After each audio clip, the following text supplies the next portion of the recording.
Deus identificado na grandeza da obra. E, contudo, não se deixou a si mesmo sem testemunho, fazendo o bem, dando-nos do céu chuvas e tempos frutíferos, enchendo de mantimento e de alegria os vossos corações. Atos 14. Porquanto o que de Deus se pode conhecer neles se manifesta, porque Deus lhe o manifestou, porque as suas coisas invisíveis, desde a criação do mundo, tanto o seu eterno poder como a sua divindade, se entendem e claramente se veem pelas coisas que foram criadas. E primeira carta aos Romanos 1. A grandeza que revela o invisível. Há uma ordem silenciosa sustentando tudo o que existe, desde a precisão das órbitas planetárias até a estrutura invisível de um átomo. O universo parece operar sob leis tão exatas que se tornam quase poéticas. A mente humana, ao contemplar essa coerência, sente-se diante de algo maior, uma inteligência que não se impõe, mas se revela na harmonia do todo. Deus, o invisível, se deixa identificar pela perfeição daquilo que criou. A cada descoberta científica, longe de enfraquecer a fé, surge uma nova admiração. O telescópio mostra galáxias distantes que obedecem às mesmas leis que regem o cair de uma folha na Terra. A matemática descreve com precisão fenômenos que jamais se viram e ainda assim funcionam. É como se a linguagem do Criador estivesse escrita nas equações e nas proporções que sustentam a realidade. O universo é a obra. A lógica que o governa é a assinatura de Deus. Quando o homem tenta negar a autoria divina da criação, faz isso muitas vezes não por falta de provas, mas por excesso de orgulho. A razão, quando humilde, reconhece que tamanha complexidade e beleza dificilmente poderiam surgir de um acaso cego. O acaso pode gerar caos, mas jamais coerência. E a coerência, quando observada em toda parte, aponta para uma causa inteligente, para um autor que se comunica através da própria ordem das coisas. A harmonia que transcende o acaso. Toda a obra revela o caráter do seu autor. Um pintor expressa suas emoções nas cores, um músico traduz seu espírito nas notas. Assim também, a criação revela traços do Criador. A harmonia da natureza, a estética das formas, o equilíbrio das forças cósmicas, tudo parece refletir não apenas poder, mas intenção. Há um propósito subjacente, um sentido que atravessa a matéria e a transforma em mensagem. Os cientistas chamam isso de ajuste fino, o fato de que pequenas variações nas constantes fundamentais do universo tornariam a vida impossível. Se a gravidade fosse um pouco mais intensa, as estrelas colapsariam. Se fosse mais fraca, jamais se formariam. A temperatura média, a distância do Sol, a composição da atmosfera, tudo parece cuidadosamente calibrado para a existência da vida. A pergunta que ecoa, então, não é apenas como isso é possível, mas por quê? A fé não nega a ciência, ela a interpreta. Quando a ciência descreve o como, a fé pergunta o porquê. Não há conflito entre elas, mas complementação. Se o universo é uma sinfonia de leis e equações, a fé é o ouvido que percebe a música por trás do som. Deus se deixa encontrar, não como uma explicação para o que não entendemos, mas como o fundamento do próprio entendimento. A razão que conduz ao mistério.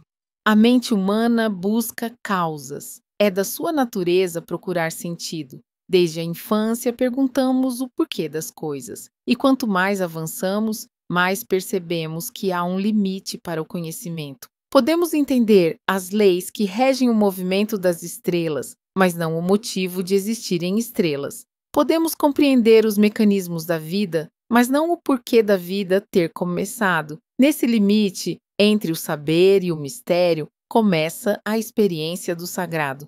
Deus não é um elemento dentro da criação, mas a origem de toda possibilidade. Ele não está em competição com a matéria, porque foi ele quem a instituiu. Quando o homem tenta provar a inexistência de Deus com base naquilo que a ciência explica, é como se negasse o escritor por compreender a gramática do texto. Conhecer as regras da linguagem não elimina o autor, apenas o revela de forma mais profunda. A razão, quando usada com honestidade, não destrói a fé, ela a fortalece. A fé, quando amadurece, não se opõe à razão, ela a transcende. Ambas caminham juntas, porque partem do mesmo ponto, a admiração diante da realidade. E é essa admiração que se transforma em reverência quando percebemos que a grandeza da obra é, em si, o reflexo do pensamento de Deus.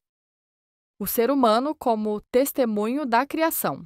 Entre todas as formas de vida, o ser humano é a única capaz de contemplar a criação e perguntar pelo seu sentido. Isso, por si só, já é um indício da presença divina. A consciência não é apenas um produto biológico, mas um espelho que reflete a imagem do Criador. Pensar, amar, criar são atributos que transcendem a matéria e apontam para algo espiritual. A capacidade humana de reconhecer a beleza, de sentir gratidão e de buscar a verdade demonstra que dentro de nós há uma centelha do mesmo princípio que ordena o universo. Quando observamos o céu estrelado e sentimos reverência, é como se o cosmos falasse conosco em uma linguagem silenciosa e nossa alma respondesse: "Eu te reconheço." A grandeza da obra desperta a consciência do autor. A ciência pode medir a distância entre as estrelas, mas não pode medir o impacto que elas causam no coração de quem as contempla.